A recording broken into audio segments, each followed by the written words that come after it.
Bonjour tout le monde. Bon, je vais vous raconter une histoire. Euh, comment, comment ça s'est passé?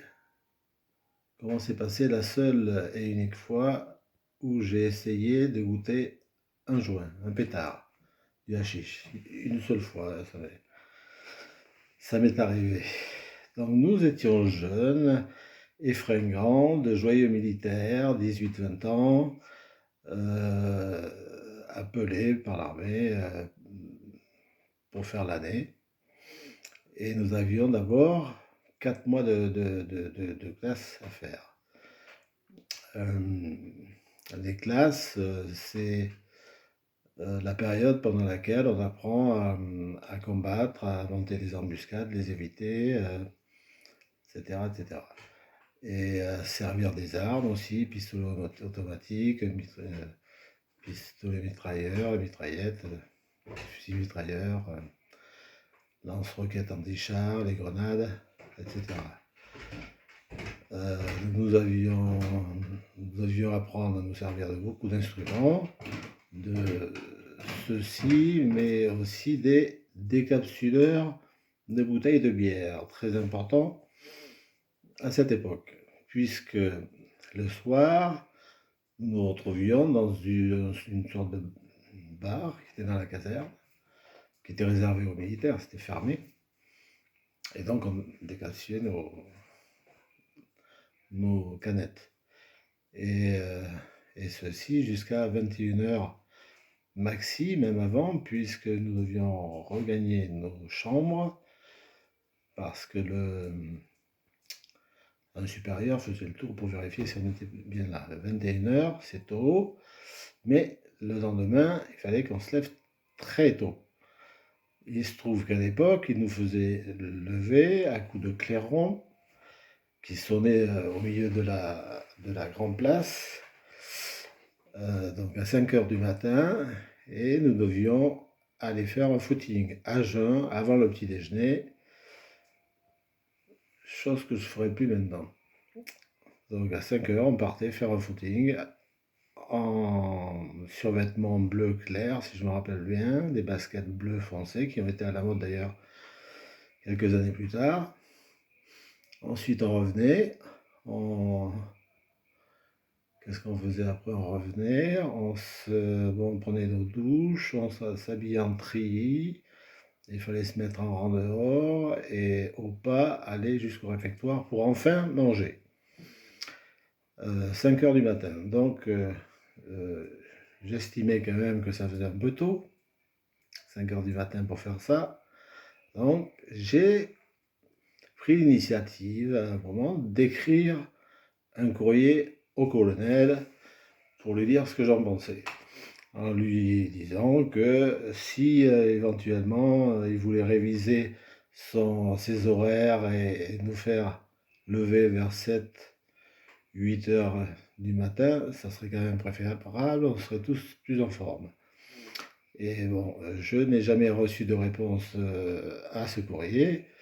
Le colonel a dû juger que ce n'était pas vraiment nécessaire, ma requête, au niveau stratégie militaire. Bon, on peut comprendre. Alors, ça c'était les classes. Après avoir fait les classes, nous sommes tous partis dans une...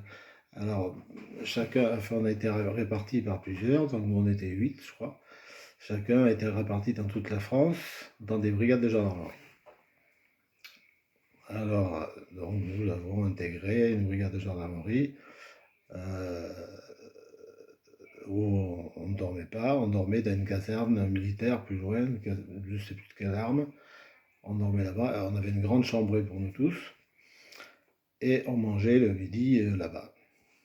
Donc, alors la nourriture, je ne sais pas trop par quel nom la qualifier, mais enfin disons qu'on la mangeait, quoi. Et on avait aussi à boire, je me rappelle, du vin, en tout cas c'est ce qu'il y avait marqué dessus. Ça n'en avait pas le goût, mais il y avait marqué Voilà, et le nom, c'était, je me rappelle encore, c'était du Joli Grappe.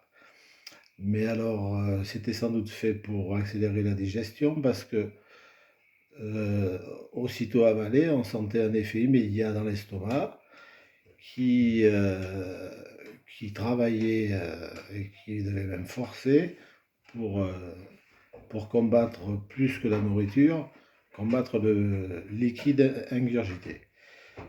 Et donc ça provoquait ça des effets un petit peu bizarres sur l'estomac et un peu partout.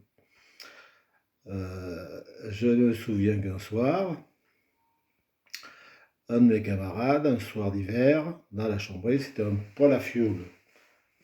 On avait un poêle à fioul.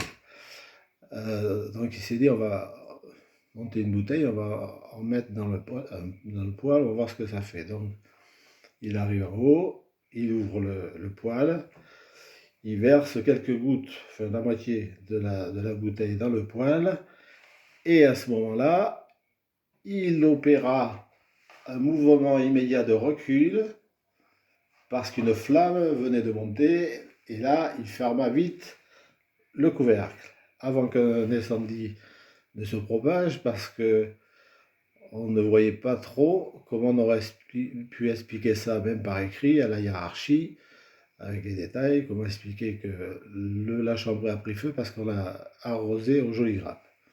Ça aurait été compliqué à expliquer. Donc, un produit un petit peu bizarre. Alors, après, donc, nous étions... Il y a eu une journée particulière. La journée où j'ai essayé de fumer ça. D'abord, ça avait commencé par un gendarme de la brigade, pas un appelé, là, un gendarme, un vrai, genre 1m70 et 120, 130 kilos, oui, bien rond, qui allait boire un verre avec un policier municipal. Donc ils sont allés boire un verre. Le gendarme y était allé à vélo, il avait pris soin d'attacher son vélo avec une chaîne autour d'un arbre, fermé avec un cadenas. Ensuite, ils ont regagné le bar, dans lequel ils ont commencé à boire quelques verres en parlant stratégie routière, organisation de la ville par rapport à la gendarmerie, la police municipale et la police nationale qui était encore là. D'après certains témoins, après la moitié de la bouteille de Ricard, parce que c'était des Ricard qui buvaient évidemment, c'était pas du Vitelmont, il commençait à parler politique, il parlait de politique, il y en avait un qui était de droite, un qui était de gauche, mais à la fin de la première bouteille de Ricard, ils étaient tous les deux d'accord. Ils se sont entendus sur, enfin je ne sais pas trop s'ils s'entendaient, mais ou s'ils se comprenaient, mais enfin ils étaient d'accord ensemble et de plus en plus joyeux. En attaquant la deuxième bouteille de Ricard, toujours d'après les témoins, ils ont commencé à philosopher, à parler de choses qui pour eux paraissaient très intelligentes, mais qui pour les voisins proches étaient totalement inintelligibles. Donc ils commençaient à être d'un état un petit peu chaud. Puis ils sont sortis des bars. Le municipal est parti à pied. Le gendarme a repris son vélo. Alors il est monté sur son vélo. Il commence à mettre le premier coup de pédale. Et quand 120 ou 130 kg met un coup de pédale, ça fait que le vélo avance d'un seul coup. Seulement, il avait oublié un détail, la chaîne. La chaîne sur la roue avant qui était restée attachée. Donc, gros coup de pédale, le vélo commence à avancer, ça se bloque, et lui fait un plongeon, comme on voit à la télé par les nageurs. Il plonge au-dessus du guidon de son vélo et se retrouve par terre en faisant 2 ou 3 rebonds vu son surpoids et sa masse adipeuse qui faisait cet effet. Donc il s'était, je crois, brisé le nez et il devait avoir un cocard. Donc la journée commençait bien. Donc il a été placé, enfin l'ambulance est venue, puisque le municipal est revenu sur ses pas. Il a appelé les pompiers, l'ambulance des pompiers est venue, et il a amené à l'hôpital se faire soigner. Ça c'était dans la même journée, et donc ce jour-là, on était deux plantons, deux gendarmes auxiliaires. Gendarmes auxiliaires, ça s'appelait comme ça pour les appeler, les militaires appelés de la gendarmerie. On était deux plantons à la brigade. Donc on avait une piole pour deux. Et je vois que le collègue d'à côté commence à se rouler une clope, mais je la trouve un peu longue, et puis je voyais qu'il saupoudrait un truc. Je lui dis, qu'est-ce que c'est que ce truc? Il me dit, bon, je sais rien, c'est du hachis, tu vas voir, je vais te faire goûter, ça va pas. Il goûte ça, puis bon, je vais bien goûter, après tout. Fumer un pétard dans une gendarmerie, je trouvais ça assez sympa. Donc, voilà. Alors je fume ça, une taf, il me dit non, il faut garder dans les poumons. Alors je fais ça, je garde dans les poumons. Moi, sur moi, ça faisait aucun effet, ce que je constatais sur le coup. Mais aucun effet, rien du tout. On était assis tous les deux, jusqu'au moment où j'ai senti un petit peu, on était assis, où j'ai senti comme le sol bougeait un petit peu. Et comme dans la région, il n'y avait pas eu de tremblement de terre depuis 5 ou 6 siècles, je me suis dit que c'était sûrement autre chose. Donc peut-être, par exemple, un camion qui passait dans la rue. Alors, je me lève donc, je regarde par la fenêtre, je ne vois pas de camion, mais je vois une mobilette. Une mobilette qui paraissait surprenante sur le coup, parce qu'elle aurait dû être beaucoup plus aplatie, enfin dans un autre... les pneus beaucoup plus écrasés, parce qu'elle était quand même assez chargée. Et surtout, je me demandais comment et où avait appris à conduire ce genre d'engin l'éléphant rose qui se trouvait dessus. Bon, des questions se posaient. Je me souviens que la trompe qui traînait sur le côté gauche faisait des étincelles bleues. Voilà. Ce qui m'a moins étonné après avoir vu ça, c'est de constater que derrière, quelques skateboards, des planches à roulettes, voilà, suivaient la mobilette, avec sur ces planches à roulettes, 3 sangliers armés